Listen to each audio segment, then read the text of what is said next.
JEE mains 2026 अप्रैल attempt का response sheet आ गया है। आप सभी ने अपना मार्क्स कैलकुलेट कर लिया होगा और जिसने नहीं किया वो जल्दी से कैलकुलेट भी कर लो। मार्क्स कैलकुलेट होने के बाद सभी का यही डाउट होता है कि भैया हमारे इस मार्क्स में क्या परसेंटाइल बन सकती है और इस परसेंटाइल के बेसिस में हमें कौन कौन से कॉलेजेस मिल सकते हैं। आज इस वीडियो में आपको बताऊंगा कि आपके मार्क्स के बेसिस में आपकी क्या परसेंटाइल बन सकती है जेईई मेंस के अप्रैल अटेम्प्ट में, वो भी शिफ्ट वाइज, और उस परसेंटाइल के बेसिस में आपका क्या एक्सपेक्टेड रैंक बन सकता है। सब कुछ डिटेल में बताऊंगा और साथ ही में कौन कौन से कॉलेजेस, कौन से एनआईटीज, कहां पे CSE, home state, other state, सब कुछ डिटेल में इस वीडियो में बताऊंगा। चाहे आपकी परसेंटाइल 20 हो, 30 हो, 40 हो, 50, 60, 70, 80, 90 या उससे ज्यादा, हर परसेंटाइल में आपको क्या मिल सकता है, कौन कौन से कॉलेजेस मिल सकते हैं, कहां पे एनआईटीज के ऑप्शंस है, कहां सीएसई के ऑप्शन है, सब कुछ डिटेल में बताऊंगा। बाकी वीडियो स्टार्ट करने से पहले कमेंट में बता दो कि आपके कितने मार्क्स आ रहे और कौन सी शिफ्ट थी। वीडियो स्टार्ट करते हैं shift wise marks versus percentile का। मैं आपको एक एक्सपेक्टेड मार्क्स वर्सेस परसेंटाइल का डेटा दूंगा और ये डेटा आप मान सकते हो बहुत ज्यादा एक्यूरेट होगा। मैंने जनवरी में भी यही डेटा दिया था एक्सपेक्टेड, और स्टूडेंट्स ने देखा था कि उनके जो एक्चुअल रिजल्ट आया एनटीए की तरफ से और वो बहुत ज्यादा मैच कर रहा था। इस बार भी यही सेम चीजें होगी। तो स्टार्ट करते। बाकी ये डेटा से आप एक एजम्पशन ले सकते हो कि कहां आप स्टैंड कर रहे हो, उसके बेसिस में आगे का क्या स्टेप्स लेना है आपको। सबसे पहले 2 April shift 1 easy to moderate shift थी, और क्योंकि ये फर्स्ट शिफ्ट थी तो थोड़ा मार्क्स वर्सेस परसेंटाइल का यहाँ पे ये आपको डिफरेंस दिखेगा। 99 परसेंटाइल आपके 175 से 180 में बन जाएगा, 98 परसेंटाइल 160 से 162, और अगर 90 परसेंटाइल की बात करूं तो 95 से लेकर 98। 2 April shift 2 comparatively moderate shift थी और 99 परसेंटाइल इसमें 165 से लेकर 175 में बन जाएगा, 98 150 से लेकर 155, और 90 परसेंटाइल 90 से लेकर 95। फिर बात करते हैं 4 अप्रैल शिफ्ट 1, एक टफर शिफ्ट थी जिसमें अगर 99 परसेंटाइल की बात करूं तो 160 से लेकर 170 मान सकते हो आप, और 90 परसेंटाइल समवेयर इन 85 से लेकर 90। 4 April shift 2 easy to moderate shift थी। लास्ट टाइम मैंने इजी बोला था जस्ट बिकॉज मैंने मेमोरी बेस्ड क्वेश्चन देखा था जिसमें कुछ चीजें बहुत इजी तरह से दिया गया था, because memory based question highly accurate नहीं होते। अब जब एक्चुअल पेपर आ गया उसके बेसिस में आपको बता रहा हूं, इजी टू मॉडरेट शिफ्ट थी जिसमें 99 परसेंटाइल आपके 176 से 178 में बनेगा, और अगर 95 परसेंटाइल की बात करूं तो 124 से लेकर 126। 5 अप्रैल शिफ्ट 1 की बात करते हैं, इजी टू मॉडरेट शिफ्ट थी और 99 परसेंटाइल इसमें 175 से लेकर 185 तक में बन जाएगा।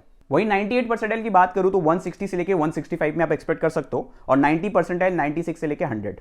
5 अप्रैल शिफ्ट 2 मॉडरेट शिफ्ट थी और अगर 99 परसेंटाइल की बात करो तो 165 से लेके 175 के रेंज में रहेगा, 98 परसेंटाइल 150 से लेके 155, और 90 परसेंटाइल 85 से लेके 92।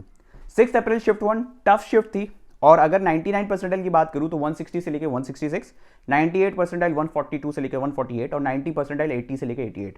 6 अप्रैल शिफ्ट 2 मॉडरेट शिफ्ट थी, इसमें 99 परसेंटाइल आप 168 से 178 में एक्सपेक्ट कर सकते हो, और 152 से लेकर 158 में आपकी 98 परसेंटाइल आ जाएगी। 8 अप्रैल शिफ्ट 2 जो हमारा लास्ट था, मॉडरेट शिफ्ट थी, मैक्सिमम स्टूडेंट्स का यही कहना था, पेपर भी देख के वही पता चल रहा है। 99 परसेंटाइल आपके 170 से लेकर 180 तक में बन जाएगा, 98 परसेंटाइल 155 से लेकर 160। अब देखो आपके पास आपकी परसेंटाइल आ गई है, मैंने आपको बता दी है। अब इस परसेंटाइल से आपको क्या करना है, रैंक प्रेडिक्ट करना है। रैंक कैसे प्रेडिक्ट कर सकते हो, आपको सामने एक फॉर्मूला दिख रहा है, इसके अकॉर्डिंग आपको जस्ट इस फॉर्मूला में n into 100 minus P upon 100, इसमें जो n हो गया total number of unique candidates हो गया, और p हो गया जो आपकी परसेंटाइल आएगी, मतलब जो एस्टिमेशन मैं आपको बता रहा हूं, उसके अकॉर्डिंग आप अपना एक रैंक एस्टिमेट कर सकते हो। लेट्स सपोज इस बार टोटल 14 लाख स्टूडेंट्स ने अगर एग्जाम दिया दोनों मेंस 1 और मेंस 2 मिला के, तो 14 लाख आप डेटा यूज कर सकते हो और आपकी जो भी परसेंटाइल आ रही है उसके बेसिस में आप कैलकुलेट कर सकते हो। अब बात करते हैं परसेंटाइल वाइज आपको कहाँ एनआईटीज के ऑप्शन है, एंड वो भी सीएसई के। सबसे पहले अगर आपकी परसेंटाइल 99 से ऊपर है तो कहाँ ऑप्शंस है, मैंने यहाँ पे 3 रोज के हिसाब से दिखाया है, टियर 1, टियर 2, टियर 3। टियर 3 की बात करूं, अगर टियर 3 एनआईटीज के बारे में बात करूं तो अगर आपकी 99 परसेंटाइल से ऊपर है तो आपको हर टियर 3 एनआईटीज में सीएसई मिलेगा। वही टियर 2 अगर एनआईटीज के बारे में बात करें, जैसे NIT Durgapur, NIT Bhopal, NIT Jamshedpur, तो वहां पे उसके साइड में क्लोजिंग रैंक मेंशन्ड है। अगर आपकी रैंक उसके नीचे है तब आपको मिलेगा, अगर नहीं है तो आपको एलिजिबल नहीं हो। सिमिलरली टियर 1 में आप देख सकते हो। अब यही डेटा अगर हम होम स्टेट के केस में देखेंगे, एनआईटी होम स्टेट, तो आपको दिखेगा कि टियर 3 में तो आप एलिजिबल हो, बट टियर 2 में भी बहुत सारे एनआईटीज में स्टूडेंट्स एलिजिबल हो जाते हैं अगर वो उसी स्टेट में बिलोंग करते। जैसे अगर एनआईटी दुर्गापुर का देखोगे तो आपको टियर 2 में क्लोजिंग रैंक जो है होम स्टेट में वो 11,587 है। अगर आप वेस्ट बंगाल से बिलोंग करते हो तो आपको एक रिलैक्सेशन मिलेगा। सिमिलरली आप बाकी सारे एनआईटीज के लिए देख सकते हो, टियर 1 में भी साइड में सारे क्लोजिंग रैंक मेंशन्ड है। अब बात करते हैं अगर आपकी परसेंटाइल 98 से लेकर 99 परसेंटाइल है तो क्या ऑप्शंस अवेलेबल है। देखो उसमें बात करने से पहले एक इंपॉर्टेंट चीज, अगर आपको चॉइस फिलिंग, काउंसलिंग या फिर कुछ भी कॉलेज रिलेटेड कुछ भी प्रॉब्लम है तो मैं आपको एक एक्सपर्ट काउंसलर का नंबर दे रहा हूं, एक कॉन्टैक्ट डिटेल दे रहा हूं। इनका नाम है फजली वाहिदी। इनको 10 साल से ज्यादा एक्सपीरियंस है, स्टूडेंट्स को बहुत अच्छे से इन्होंने गाइड किया है और प्रॉपर उनको कॉलेजेस पहुंचाए हैं। 10,000 से ज्यादा स्टूडेंट्स को इन्होंने हेल्प किया है अपने काउंसलिंग में। तो अगर आपको कोई भी डाउट है, कुछ भी प्रॉब्लम है तो आप डायरेक्टली इनसे कनेक्ट कर सकते हो। इनका जो नंबर है वो मैं डिस्क्रिप्शन में ऐड कर दूंगा, वहां से आप कॉन्टैक्ट कर सकते हो। अब बात करते हैं 98 से लेकर 99 परसेंटाइल के बीच में। इसमें मैंने क्या किया है, 2 कॉलम बना दिया, एक सीएसई और एक लास्ट ब्रांच। तो आप देख सकते हो टीयर 1 के केस में आपको कहीं भी सीएसई नहीं मिलने वाला, बट आपको लास्ट ब्रांचेस बहुत सारे एनआईटीज में मिल ही जाएंगे, ऑलमोस्ट सभी में मिल जाएंगे। बट टीयर 2 के केस में फिर आपको सीएसई आईएसटी शिवपुर के केस में मिलेगा, और टीयर 3 के केस में आपको सीएसई एनआईटी मेघालय हो गया, एनआईटी पुडुचेरी, एनआईटी आंध्र प्रदेश, इन सब में मिलेगा। लास्ट ब्रांच की बात करूं तो आपको सारे ही एनआईटीज में टीयर 3 में सब में ही लास्ट ब्रांचेस मिलेगा।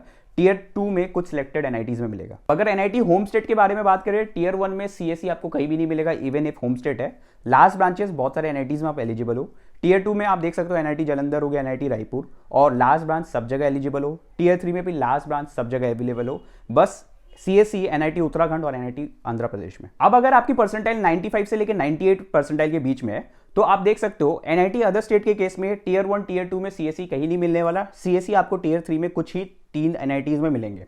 फिर लास्ट ब्रांच आप देख सकते हो उसके सारे आपके साइड में है ना, क्लोजिंग रैंक लिखा हुआ है, आप उसके अकॉर्डिंग देख सकते हो। जैसे आपको टीयर 1 में एनआईटी इलाहाबाद मिल रहा है, एनआईटी वारंगल, बट उसका लास्ट ब्रांच जैसे मेटलर्जी हो गया, ये सब मिलेगा। होम स्टेट के केस में अगर आप देखोगे टीयर 1 टीयर 2 सीएसई कहीं नहीं मिल रहा है। लास्ट ब्रांचेस फिर आपको एनआईटी सूरतकल में मिलने लगता है, एनआईटी वारंगल में, ये सब आप देख सकते हो।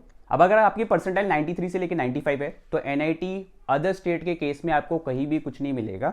होम स्टेट के केस में आपको मिल जाएगा, उसमें भी टीयर 1 टीयर 2 में सीएसई तो कहीं ऑप्शन नहीं है। टीयर 3 में आपको एनआईटी अरुणाचल, एनआईटी श्रीनगर में ऑप्शन है। और लास्ट ब्रांच की बात करूं तो आपको एनआईटी रोडकेला और एनआईटी सूरत में मिल सकता है, होम स्टेट लगा के, ऐसे नहीं मिलेगा। अब बात करते हैं 90 से लेकर 93 परसेंटाइल के बीच में, तो आपको टीयर 1 टीयर 2 कहीं भी लास्ट ब्रांच सीएसई कहीं नहीं मिलेगा। और टीयर 3 के केस में NIT Manipur, NIT Sikkim, NIT Srinagar, NIT Mizoram यहाँ पे मिल जाएगा। और नेक्स्ट आप देख सकते हो लास्ट ब्रांच का भी। अब अगर आपकी परसेंटाइल 90 से नीचे है तो मैं आपको ये चीज बता देता हूँ, एनआईटीज, ट्रिपल आईआईटीज, जीएफटीआईज, इसमें आपको सीएसई मिलना बहुत ही मुश्किल है। तो आप क्या कर सकते हो, कुछ अदर कॉलेजेस है, कुछ अदर प्राइवेट कॉलेजेस है, बहुत ही रेप्यूटेड है, वहां पे सीएसई के ऑप्शंस हो सकते हैं। जैसे जिसका एक एग्जाम है एसआरएम जेई, बहुत इंपॉर्टेंट एग्जाम है ये।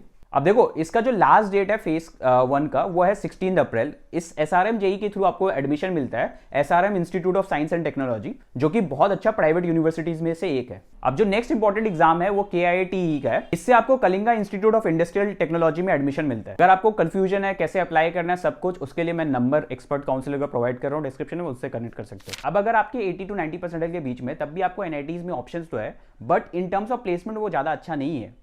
बहुत सारे स्टूडेंट्स को एनआईटी टैग चाहिए होता है, इसलिए आप ज्वाइन कर सकते हो अगर आप इंटरेस्टेड हो। जिसमें मैं अगर बात करूं टीयर 1 टीयर 2 में तो कहीं नहीं मिलने वाला। टीयर 3 के केस में एनआईटी मणिपुर हो गया, एनआईटी सिक्किम हो गया, एंड इसमें भी आप अगर होम स्टेट लगाते हो तब जाके मिलेगा। जैसे एनआईटी सिक्किम हो गया, अगर आप सिक्किम से बिलोंग करते हो तब जाके आपको मिलेगा।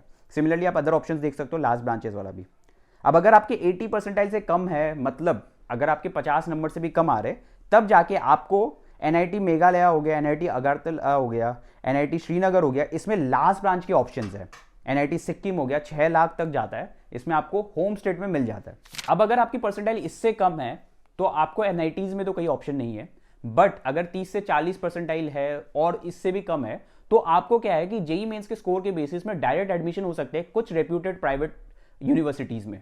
जैसे सबसे पहला हो गया यूपीएस देहरादून। इसमें है ना ये कॉलेज बहुत ज्यादा फेमस है अपने जो भी नए ब्रांचेस जैसे एआई हो गया, क्लाउड कंप्यूटिंग हो गया, सीएसई उसके कारण, और उसके साथ साथ इसका इंडस्ट्री टाई अप भी बहुत स्ट्रॉन्ग है। फिर आता है बेनेट यूनिवर्सिटी, यहाँ पे आपको मॉडर्न करिकुलम और स्टार्टअप का अच्छा इकोसिस्टम मिलता है। फिर आते हैं ग्राफिक एरा यूनिवर्सिटी, ये देहरादून का वेल नोन प्राइवेट कॉलेज है और इसका प्लेसमेंट बहुत ही अच्छा रिकॉर्ड है, स्पेशली सीएसई का। फिर आते हैं आईआईएलएम यूनिवर्सिटी, ये जो यूनिवर्सिटी है ये आज के टाइम पे प्रैक्टिकल लर्निंग में फोकस करती है, इंडस्ट्री करिकुलम में फोकस करती है, जो आज बहुत ज्यादा इंपॉर्टेंट भी है। फिर आते हैं चितकारा यूनिवर्सिटी, नॉर्थ इंडिया में ये बहुत ज्यादा फेमस है इसका डिसेंट प्लेसमेंट सिस्टम और एकेडमिक स्ट्रक्चर के कारण। बाकी यहाँ अप्लाई कैसे करना है, एलिजिबिलिटी क्या है, फीस स्ट्रक्चर क्या है, इन सब से अगर रिलेटेड कुछ भी प्रॉब्लम है तो डिस्क्रिप्शन में जो लिंक है एक्सपर्ट काउंसलर का, आप उनसे कॉन्टैक्ट कर सकते हैं। अगर फिर भी आपका ऐसा है कि मेरे को गवर्नमेंट कॉलेजेस ही चाहिए, तो कुछ गवर्नमेंट कॉलेजेस भी है और कुछ प्राइवेट कॉलेजेस भी है जहां पे आपको सीएससी के ऑप्शंस मिल सकते हैं, जिसमें आप देख सकते हो जैसे पहला हो गया भारतीय विद्यापीठ कॉलेज ऑफ इंजीनियरिंग, ये दिल्ली में, इसमें आपको 1,59,959 होम स्टेट के केस में मिल जाएगा।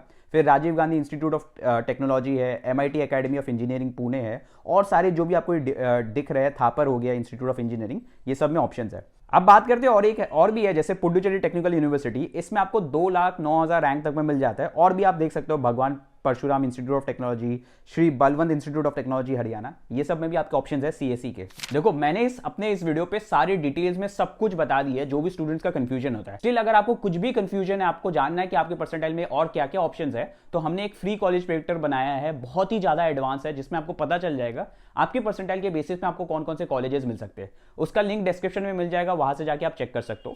बाकी अगर आपको कुछ भी प्रॉब्लम है तो आप कमेंट्स में लिख सकते हो, बिकॉज मैं सारे कमेंट्स का रिप्लाई करूंगा। काउंसलिंग से रिलेटेड एनी प्रॉब्लम आप कुछ भी हो पूछ लो, मैं सारे कमेंट्स का रिप्लाई करूंगा। So that's it for this video, thanks for watching.